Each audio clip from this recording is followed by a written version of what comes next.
இந்த மருத்துவமனையில் தொடர்ச்சியாக மகப்பேறு பிரிவில் குழந்தை என்பது நம்மளுக்கு தெரிஞ்சு நாள்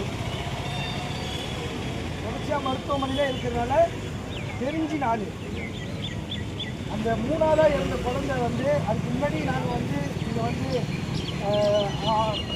பேசுனதுனால அவசரமாக அந்த குழந்தைய அழைச்சிட்டு போயிட்டாங்க. இப்போ பார்த்தீங்கன்னா ஒரு மகப்பேறு பிரிவு எப்படி இருக்கணும் அப்படின்னா குழந்தைகளுக்கு நோய் தொற்று ஏற்படாத வகையில் மிகவும் பாதுகாப்பாக அந்த பிரிவு இருக்கணும். ரொம்ப சென்சிட்டிவாக அந்த இடத்த வந்து அந்த மருத்துவத்துறையினர் அதை பாதுகாப்பாக வச்சுருக்கோம். ஆனால் அங்கே பார்த்தீங்கன்னா அப்படி கிடையாது.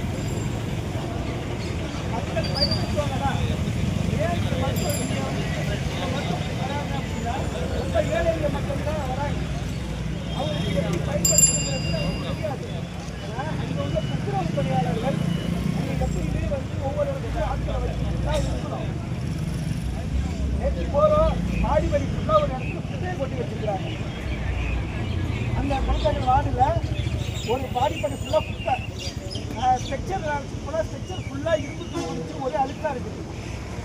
அந்தந்த இடத்துல வந்து ஆக்சிஜன் வைக்கிற இடத்துல வந்து சாப்பிட்டு மிச்சம் போன பொருட்களை குப்பை கொட்டுற இடத்துல தான் ஆக்சிஜன் வச்சிருக்கிறாங்க. யாருக்கு அங்கே உள்ள பிரசவத்துக்கு வர பெண்களுக்கு அந்த ஆக்சிஜன் வச்சிருக்கக்கூடிய இடம் குப்பைகள் கொட்டுற இடத்துல தான் இந்த இடம் இருக்குது. இப்படி தான் இந்த மருத்துவமனை இயங்குது.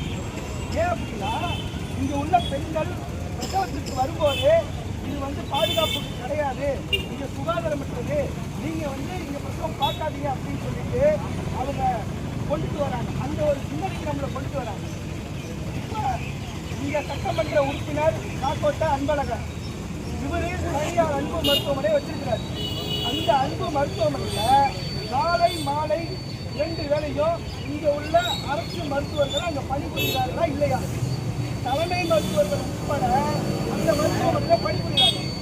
மாதத்துக்கு 3 முறை அந்த மருத்துவமனையில் போய் அவங்க உட்காந்துட்டு வராங்க. ஆனால் இங்கே வந்து கட்டடம் திறக்கிறதுக்கோ ஏதாவது ஒரு கட்டில் வாங்கி வைக்கிறதுக்கோ ஃபோட்டோ எடுத்துட்டு பத்திரிகையாளர்கிட்ட பேட்டி கொடுத்து போராட முடிய அதற்கு அப்புறம் அவர் வந்து இங்கே எட்டி பார்த்துட்டு வர இல்லை. ஏன் அப்படின்னா இது வந்து இந்த மருத்துவமனை மூலம் தனியார் மருத்துவமனைகளை ஊக்குவிக்கிறதுக்கான திட்டம். இங்கே உள்ள அரசு மருத்துவர்கள் எத்தனை பேர் அவங்களுடைய சொந்த தனியார் மருத்துவமனை வச்சிருக்காங்க, எத்தனை பேர் தனியார் கிளினிக் வச்சிருக்காங்க. ஒரு மருத்துவ திட்டம் என்ன சொல்லுங்கன்னா ஒரு 20 பேஷண்ட் இருக்காங்க